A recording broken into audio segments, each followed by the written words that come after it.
Master minds commerce చదవాలనుకునే 10th inter విద్యార్థుల తొలి ఎంపిక. వైఎస్ఆర్ కాంగ్రెస్ పార్టీ అధ్యక్షుడు జగన్మోహన్ రెడ్డి పర్యటన ప్రకాశం జిల్లా పొదిలిలో చేసినటువంటి పర్యటన ఉద్రిక్తతలకి దారితీసింది. ప్రధానంగా అమరావతికి సంబంధించి సాక్షి టీవీ డిబేట్లో జరిగినటువంటి అనుచిత వ్యాఖ్యలు, వాటికి నిరసన తెలుపుతూ జగన్మోహన్ రెడ్డి ర్యాలీకి ఎదురుగా ఉన్నటువంటి ఒక ప్రాంతంలో నిరసన తెలుపుతున్నటువంటి మహిళల పైన రాళ్ల దాడి జరిగింది. ఈ క్రమంలో అనేక మంది మహిళలు గాయపడ్డారు. అలానే కొంతమంది పోలీసులకి, విధి నిర్వహణలో ఉన్నటువంటి పోలీసులకు కూడా గాయాలయ్యాయి. దీంతో ఇరు వర్గాల మధ్య, ఒక వైసీపీ కార్యకర్తలు ఒకవైపు, ఇంకో వైపు నుంచి ఆందోళన చేస్తున్నటువంటి మహిళలు, ఒక ఉద్రిక్త వాతావరణం, యుద్ధ వాతావరణం తలపించేటువంటి పరిస్థితి నెలకొంది. దీనిపైన అధికార పార్టీ నేతలు తీవ్ర నిరసన వ్యక్తం చేస్తున్నారు. రహదారి మార్గంలో ఒక పక్క నుంచి నిరసన తెలుపుతున్నటువంటి వారిపైన దాడులకు పాల్పడడం హేయమైన చర్య అంటూ టీడీపీ యువనేత మంత్రి నారా లోకేష్ ట్వీట్ చేశారు. దానికి సంబంధించిన వీడియోలను కూడా ఆయన షేర్ చేశారు.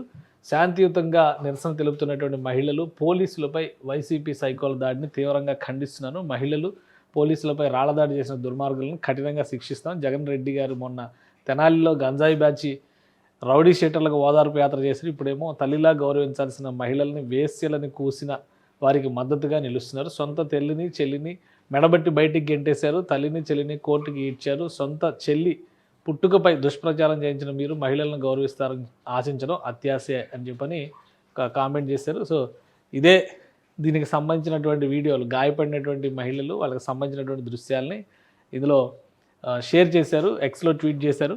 సో ఇది ఒక ఉద్రిక్తమైనటువంటి పరిస్థితి. వర్జీనియా పొగాకు కొనుగోళ్లు జరపడంలో కూటమి ప్రభుత్వం విఫలమైందని చెప్పిన ఆరోపణలు చేస్తూ వైసీపీ అధినేత ప్రకాశం జిల్లా పొదిలిలో ఈ పర్యటన చేపట్టారు. అయితే మార్గ మధ్యంలో నిరసనను తెలియజేసినటువంటి కొంతమంది మహిళలకు జరిగినటువంటి దాడి, మహిళలపైన జరిగినటువంటి దాడి ఇది.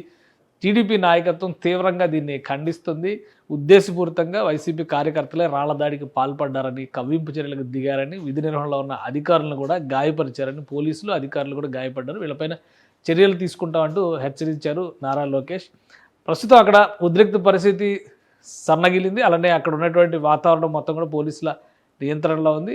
పర్యటన పూర్తి చేసుకుని జగన్మోహన్ రెడ్డి తిరిగి వెళ్ళేటువంటి ప్రయత్నాల్లో ఉన్నారు. ఇంకొక వైపు నుంచి చూస్తే కనుక పొగాకు కొనుగోళ్ల విషయంలో ప్రభుత్వం పైన ఎదురుదాడి చేస్తున్నారు జగన్మోహన్ రెడ్డి. గత ప్రభుత్వ హయాంలో, తమ ప్రభుత్వ హయాంలో వర్జీనియా పొగాకుకి మద్దతు ధర ఇవ్వడంలో కానీ, పెద్ద ఎత్తున కొనుగోళ్లు జరపడంలో కానీ ప్రభుత్వం రైతులకి అండగా నిలిచింది. కానీ ఈసారి వాణిజ్య పంటగా చెప్పేటువంటి వర్జీనియా పొగాకు విషయంలో కూటమి ప్రభుత్వం తీవ్రమైన వైఫల్యాన్ని చవిచూస్తుందని జగన్మోహన్ రెడ్డి విమర్శిస్తున్నారు. సో జగన్మోహన్ రెడ్డి పర్యటనలో పొగాకు రైతుల సమస్యల కంటే కూడా పొగాకు రైతులు ఇబ్బందులు పడుతున్నటువంటి సంఖ్య ఎక్కువగా ఉంది. పొగాకు రైతులను ఇబ్బందుల పాలు చేశారు వైసీపీ కార్యకర్తల దండయాత్రతో అంటూ టీడీపీ నేతలు ప్రత్యారోపణలు చేస్తున్నారు. దానికి దాడి జరిగినటువంటి ప్రాంతంలో విషయ సేకరణ, విచారణ జరుగుతుంది. సంబంధిత వ్యక్తులు ఎవరైతే ఈ దాడులకు పాల్పడ్డారో వాళ్ళపైన కేసులు పెట్టడానికి పోలీసులు కసరత్తు చేస్తున్నట్టుగా అధికారుల నుంచి సమాచారం వస్తుంది. సుమన్ టీవీలో మీ పర్సనల్ అండ్ బిజినెస్ ప్రమోషన్స్ కోసం కింది నెంబర్కి కాంటాక్ట్ చేయండి.